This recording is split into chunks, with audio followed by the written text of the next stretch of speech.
அன்பான உறவுகள் அனைவருக்கும் வாழ்த்துக்கள் மற்றும் வணக்கம். இன்றைய சிந்தனை இறை உணர்வும் அறநெறியும். அதாவது ஒவ்வொரு தனி மனிதனும் இறை உணர்வோடு இருத்தல் வேண்டும். அறநெறி வாழ்க்கையை வாழ வேண்டும். எனவே அதை எப்படி நாம இன்னைக்கு சிந்தனை செய்ய போறோம். அதாவது நம் இந்திய நாட்டு ஞானிகள் தங்களது அயராத உழைப்பினால் காலம் காலமாக எத்தனையோ தலைமுறைகளாக இயற்கையுடன் ஒன்றுபட்டு இயற்கை ரகசியங்களை எல்லாம் உணர்ந்து மக்களுக்கு எப்படி சொல்லியிருக்காங்கன்னு பார்த்தீங்கன்னா, வழிபடும் முறைகள் நம்முடைய எப்படி நம்ம வழிபடுறது, கடவுளை எப்படி வழிபடுறது, அப்புறம் வாழும் நெறிமுறைகள் நாம் எப்படி வாழ்க்கையில அறநெறியோடு வாழுறது அப்படின்னு சொல்லிட்டு சொல்லியிருக்காங்க. இத நம்ம ஆராய்ச்சி செய்து பார்த்தோம்னா, எந்த மதத்திலும் சரி, இது 2 சிறப்பம்சங்கள் தான் உள்ளடங்கி இருப்பதை நாம் உணரலாம். ஒன்று, சமுதாயத்திலே எப்படி மக்களோடு தொடர்பு கொண்டு வாழ வேண்டும். மற்றொன்று, இயற்கையோடு எப்படி தொடர்பு கொண்டு வாழ வேண்டும் என்பது இது 2 தான். ஒரு தனி மனிதன் ஒரு சமுதாயத்தோட எப்படி வாழறான், அவன் இயற்கையோட எப்படி ஒன்றி வாழறான். இது 2மே இருந்தா மட்டுமே அவன் ஒழுக்கமா இருப்பான் அப்படின்னு சொல்றாங்க. ஒரு சமுதாயத்தை உணர்ந்து மதித்து வாழ வேண்டும் என்பதை அறநெறியாகும். ஒரு சமுதாயத்தை உணர்ந்து மதித்து வாழும்போது அது அறநெறியாகவும், இயற்கையை உணர்ந்து மதித்து வாழும்போது அது இறை உணர்வும் எடுத்துக்கொண்டார்கள்.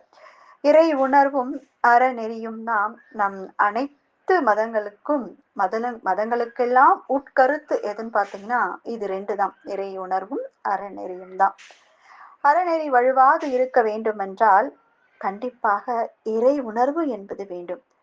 கடவுள் என்ற பேராற்றல் பற்றி அறிய வேண்டும். அதை அறிந்து கொள்ளக்கூடிய அறிவு, 6வது அறிவு ஒவ்வொரு தனி மனிதனுக்கும் அமைந்திருக்கிறது. தனி மனிதன் மட்டுமல்ல, எல்லா உயிர்களுக்குள்ளுமே அறிவு என்பதை அமைந்திருக்கிறது. மனிதனுக்குள் 6வது அறிவு என்பது ஒன்று உள்ளது. எல்லாம் வல்ல இறையொருள் தனக்குள்ளாகவே இருந்து கொண்டு தன்னை வழிநடத்திக் கொண்டு வருகிறது. அது மட்டும் இல்லாமல் பிறருடனும் அதேதான் இருக்கிறது. எனவே மற்றவருக்கு துன்பம் கொடுத்தால் அங்கிருக்கும் இறைநிலைக்கே துன்பம் கொடுப்பது என்றாகிவிடும். இறை உணர்வு பெற்ற நிலையில் துன்பம் பிறருக்கு கொடுக்கவே கூடாது என்ற எண்ணமும் வரும். அப்படி எண்ணம் வரும்பொழுது நமக்குள்ளாகவே தானாகவே அன்பும் கருணையும் மலர்ந்துவிடும் என்று சொல்றாங்க. அப்ப இந்த தனி மனிதனுடைய அறிவு நிலைப்படிகள் என்னென்ன இருக்கும் அப்படின்னு நாம அடுத்து பார்ப்போம். அதாவது மனிதனுடைய அறிவு நிலைப்படிகள் பார்த்தீங்கன்னா 3 சொல்றாங்க. ஒண்ணு நம்பிக்கை, இன்னொன்னு விளக்கம், 3வது முழுமை பேறு. இது 3 தான் மனிதனுடைய அறிவு நிலைப்படிகள்னு சொல்லலாம். முதல்ல பார்த்தீங்கன்னா நம்பிக்கை. நம்பிக்கை பார்த்தீங்கன்னா, இது மனிதனுக்கு ஒரு ஒரு வயதுக்கு ஏற்ற மாரி, குழந்தை பருவத்தில என்ன பண்ணலாம்? இளமை பருவத்தில அவனுக்கு என்ன குடுக்கணும்? முதுமை பருவத்தில அவனுக்கு என்ன குடுக்கணும்ன்றது தான் அறிவு நிலைப்படிகள அழகா அ வடிவமைச்சிருக்காங்க. இப்ப நம்பிக்கைன்னு பார்த்தீங்கன்னா, குழந்தைகளுக்கு. குழந்தைங்களுக்கு ஒரு நம்பிக்கை உணர்த்தணும். எப்படி உணர்த்துறது நம்பிக்கை? அதாவது பக்தி வழியில தான் நம் பெரியோர்கள், நம் முன்னோர்கள் நமக்கு சொல்லிக் குடுத்துருக்காங்க. வயதில் குறைந்த குழந்தைகளும், அறிவு நிலை உயராதவர்களும் பக்தி வழியில் இறைநிலை உணர்ந்தவர்களின் மீது நம்பிக்கை வைத்து அவர்கள் காட்டும் வாழ்க்கை நெறியில் வாழ தொடங்குவதாகும். இதுவே பக்தி யோகம்னு சொல்லுவாங்க. அது குழந்தைங்களுக்கு கண்டிப்பா அவசியமாக கொடுக்கக்கூடிய ஒன்றாக உள்ளது. அதுக்கடுத்து பார்த்தீங்கன்னா, விளக்கம்.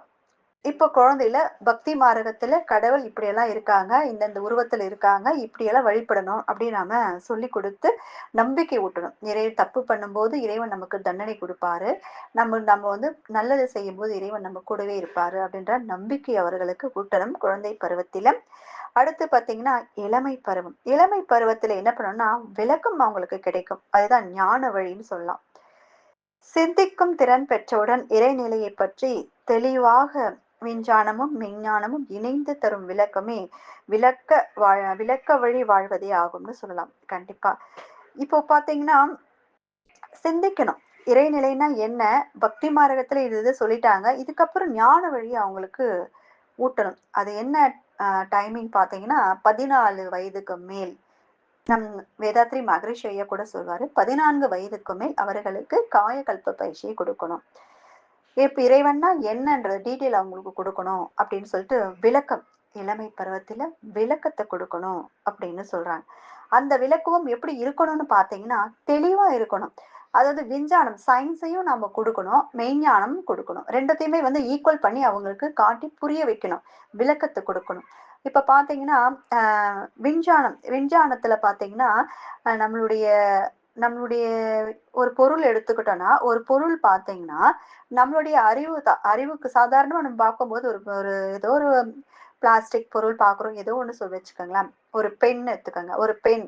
இது என்னன்னு கேட்டீங்கன்னா, பென்னுன்னு அழகா சொல்லிடுவாங்க. ஒரு எழுதுற பென் பார்த்தீங்கன்னா, இது ஒரு இங்க் பென் இல்லன்னா பால் பென் பென் ஏதாவது ஒண்ணு சொல்லிடுவாங்க. இத வந்து சாதாரண அறிவோடு பார்க்கும்போது, இதையே விஞ்ஞானம் வழியா பார்க்கும்போது, இது என்ன சொல்லுவாங்க? இது வந்து அணுக்களின் கூட்டாக உள்ளது. பல அணுக்குகள் சேர்ந்து தான் இந்த பெண்ணாக உருவாக்கப்பட்டிருக்கு. அப்படின்னு விஞ்ஞான அறிவா சொல்லுவாங்க.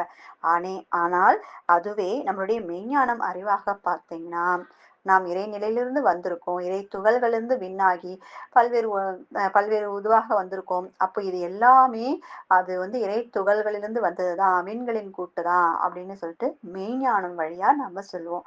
அப்போ ஒரே பொருள் தான் பார்க்குற பார்வைப்படி மாற்றம் வருது. ஒருத்தர் பார்க்கும்போது அது பெண்ணாகவும், இன்னொருத்தர் பார்க்கும்போது அது அணுக்களின் விஞ்ஞான முறையில் பார்க்கும்போது அணுக்களின் கூட்டாகவும், அதுவே மெய்ஞான முறையில் பார்க்கும்போது இறைநிலையே தன்மாற்றம் அடைந்து இங்கு பெண்ணாக வந்துள்ளது. அந்த இங்கு பெண்ணாக வந்துள்ளது. ஏதோ ஒரு பெண். அப்படின்னு நாம சொல்லலாம். நாமளும் இறைநிலையிலிருந்து வந்தவங்க தான். ஒரு ஜடப்பொருளா இருந்தாலும் சரி, உயிருள்ள அனைத்து ஜீவராசிகளும் சரி, இறைநிலையின் தன்மாற்றம் அடைந்து தான் வந்திருக்கோம். நாம எல்லாருமே இறைநிலையினுடைய தன்மாற்றங்கள் தான் அப்படின்னு அழகா விளக்கத்தை எப்ப குடுக்கணும்னு சொல்றாரு? வயது 14 வயதுக்கு மேல குடுக்கணும்னு அழகா சொல்லியிருக்காங்க. அறிவு நிலை உயர்ந்த போது அவங்களுக்கு என்ன சொல்லணும்? அறிவு நிலை உயரும்பொழுது இந்த சுத்த வெளியே தான் தெய்வம். சுத்த வெளியே தான் தன்மாற்றம் பெற்று, இறைநிலையே தன்மாற்றம் பெற்று மனிதனாக வந்துள்ளது என்பதை நாம் விளக்கி சொல்ல வேண்டும். இதுதான் ஞான வழி. இது ஞான யோகம் அப்படின்னும் சொல்லலாம். அதாவது ஃபர்ஸ்ட் நம்பிக்கை ஊட்டுறது குழந்தையில பக்தி யோகம், இளமை பருவத்தில ஞான யோகம் அப்படின்னு சொல்லலாம். அடுத்து முழுமை பேறு. முழுமை பேறுனா என்ன? ஞான வழியின் படி முடிவான படிதான் வந்து முழுமை பேறுன்னு சொல்லலாம். தெரிந்த விளக்கத்தோடு அகத்தவ பயிற்சி மேலும் அறிவில் மேன்மை பெற்று முழுமை அடைவதுதான் முழுமை பேறு அப்படின்னு சொல்றாரு. கண்டிப்பா இப்போ நாம ஃபர்ஸ்ட் பக்தி மார்க்கத்துல குழந்தை பிரிவுல நம்பிக்கை ஊட்டிட்டாங்க. பக்தியில நம்பிக்கை கொடுத்துட்டாங்க.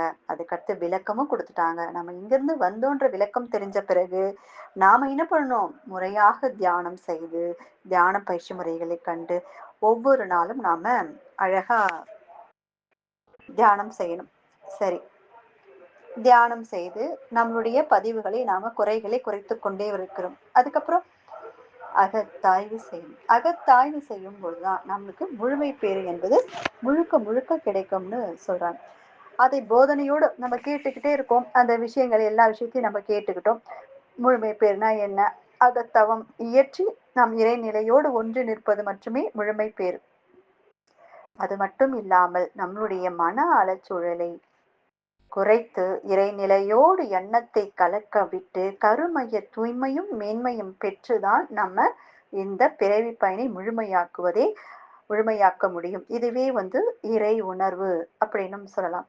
அகத்தவம் ஏற்கனவே உள்ள பதிவுகளை அழிக்கும் அறநெறி இனிமேல் தீமையானவற்றை செய்து தீய பதிவுகளை கருமையத்தில் பதிவு செய்யாதிருக்கும் அப்படின்னு சொல்றாங்க. கண்டிப்பா இந்த மாதிரி இறை உணர்வு நம்ம முதல்ல பார்த்தது இல்லையா? அதுல வந்து எப்படி நம்ம இறை உணர்வோடு இருக்கணுமோ அதுல பாத்தீங்கன்னா நம்பிக்கை, விளக்கம், முழுமை பேறு என்ற அந்த மனிதன் வந்து ஒவ்வொரு வயதிலும் நம்ம கற்றுக்கொண்டே வரும்பொழுது கடைசியாக அது இறை உணர்வு முழுமை பேறு அடையும்னு சொல்றாங்க. அது மட்டும் இல்லைங்க. சரி இறை உணர்வு பெற்றுட்டோம். அப்புறம் அறநெறி வாழ்க்கையை வாழணும் அப்படின்னு சொல்றாங்க. அகத்தவத்தை கேட்டு நம் பதிவுகள் எல்லாம் அழித்து இனிமேல் நாம் எந்த ஒரு தீய தீய விஷயங்களை நம்ம செய்யாம நம் கருமையத்தில் பதிவு செய்யாமல் இருந்தால் நமக்கு அடுத்து நல்ல முறையில் நமக்கு தவம் இயற்ற முடியும். எந்த ஒரு தீய செயலும் நாம் செய்யவே மாட்டோம். இதுக்கப்புறம் நம்ம எந்த ஒரு பழைய எந்த ஒரு ஆம், வினைப்பதிவையும் நம்ம கருமையத்துக்குள்ள சேர்த்துக் கொள்ளவே மாட்டோம். சரிங்களா? இதை நம்ம எல்லாருமே சிந்தனை செய்யணும்.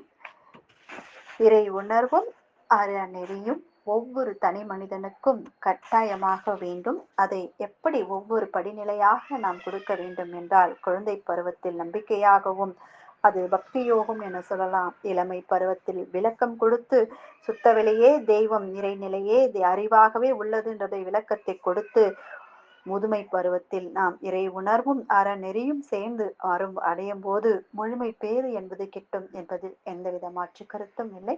சிந்தனை செய்யணும். வாழ்க வளமுடன்.